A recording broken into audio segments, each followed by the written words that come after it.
The early stages of hard work and focus are going to feel like agitation, stress, and confusion because that's the norepinephrine and adrenaline system kicking in. None of us would expect to walk into the gym and do our PR lift or a performer go do something without warming up. The brain also needs to warm up and start to hone in which circuits are going to be active. And it's unreasonable for us to think, oh, I've got an hour, I'm going to plop down and write beautifully for an hour, my best work. We need to accept that there's a period of agitation and stress that accompanies the dropping into these highly concentrated states.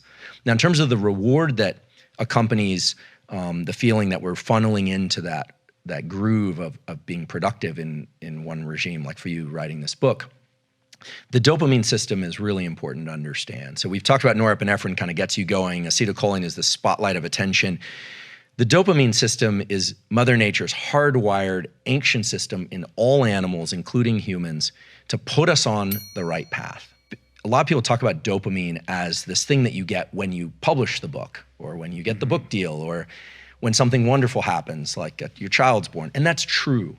But dopamine's main role is to be released anytime you achieve a milestone or you think you're on the right path.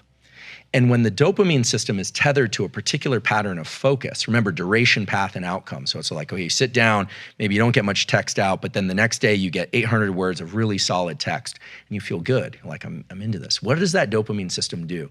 The dopamine system takes the norepinephrine, which is normally rate limiting, like at some point, there's so much norepinephrine that you quit. Dopamine can push that noradrenaline back down, and give you more room, more space to do duration, path, and outcome work, highly focused work. And I'm making duration, path, outcome synonymous with highly focused work.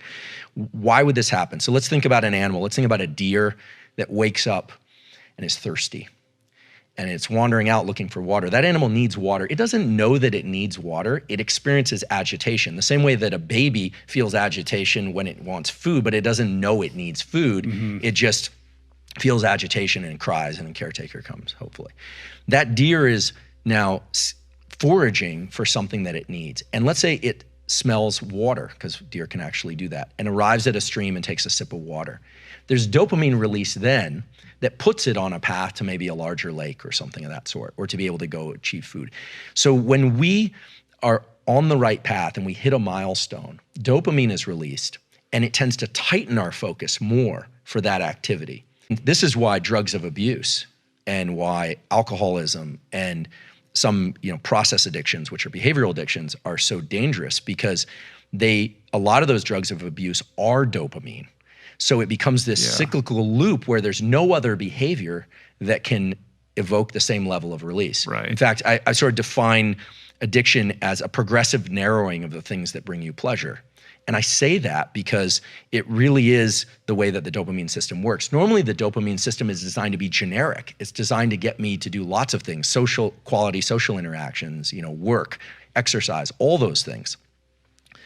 Just like the stress system is designed to get me out of bed in the morning, a cortisol pulse is what gets me out of bed in the morning. It's also what led me to pursue a career in science out of fear initially, and eventually pleasure. So the dopamine system is tethered to those states of focus.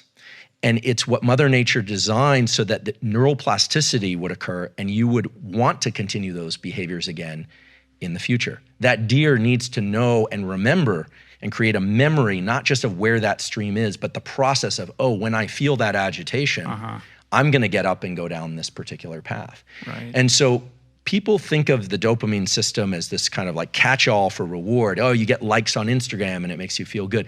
That's not really how it works.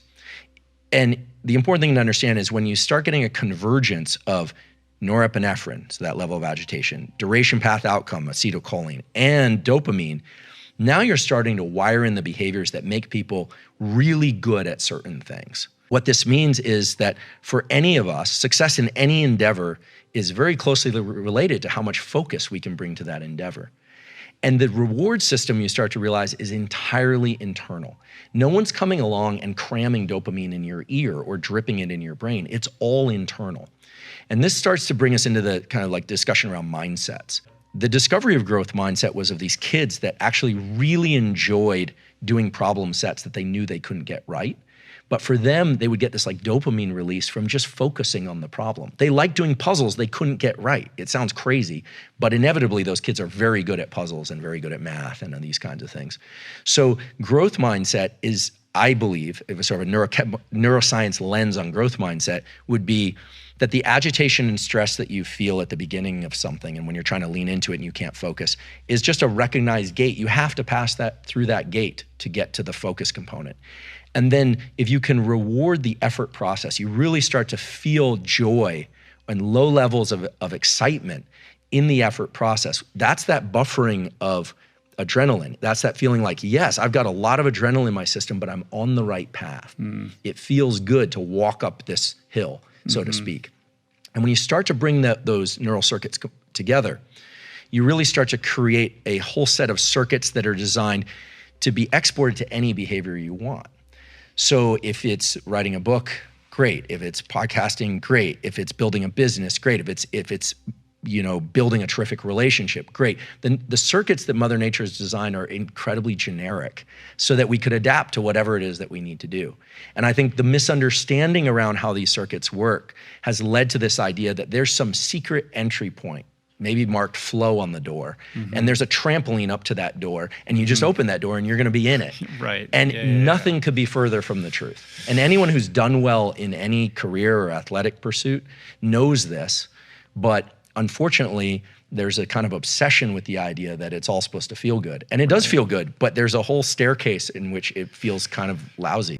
The idea that you can self-reward the effort process is extremely powerful, because what it means is that if you can recognize agitation, stress, and confusion as an entry point to where you eventually want to go, I do think that even just mental recognition can allow people to pass through it more easily. They think they're doing something wrong. And then rewarding yourself when you achieve any milestone, like running to a particular location if you're trying to run a long distance, and then registering that as a partial win. What we know is that the dopamine that's released in response to that suppresses the total amount of adrenaline and gives you more room, more time, more energy to run in the running example. And this is anchored in a real scientific result. So last year there was a paper published that essentially was asking why any human or animal quits at any behavior. We're talking about running, or we're talking about long bouts of work. The question is, why do we quit? Like, what is that? And it turns out that every time we exert effort, a certain amount of noradrenaline in the brain is released. And there's a sort of a counter in the brainstem. And at some point, enough noradrenaline is released and it shuts down cognitive control, deliberate control over the motor circuitry, and we quit. The thing that can restore those levels, or can sort of reset those levels lower and give us more gas, more mileage, is dopamine. And it makes perfect sense because our species had to move against very challenging things in nature and in terms of in culture at every stage of our evolution, including now.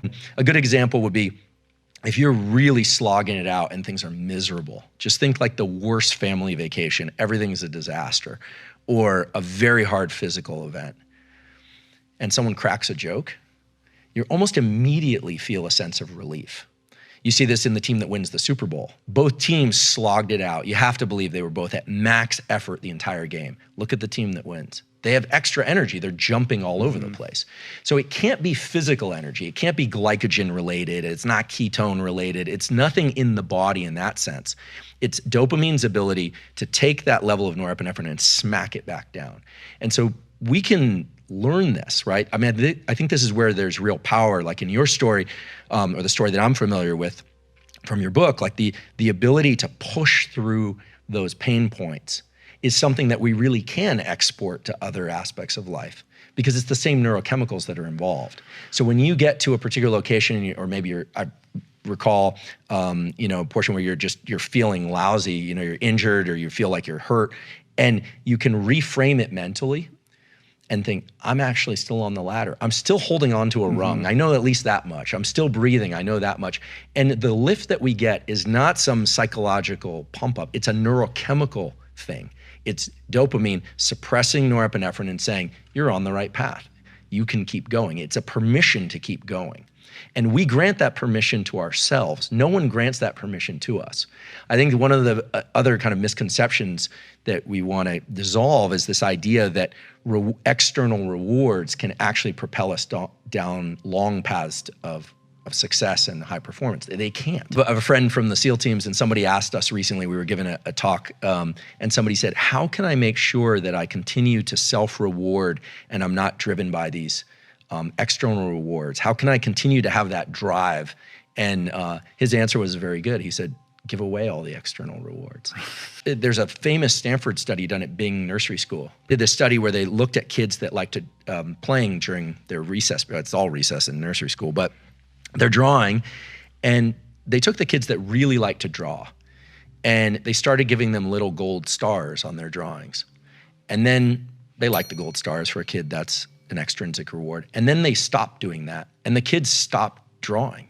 They associated the good feeling of doing it with the external rewards. Right. We have to be very cautious about how much of our internal dopamine we attach to external rewards if we want to continue to grow and pursue and focus and work hard. If you just want to get to some place and cash in, then fine.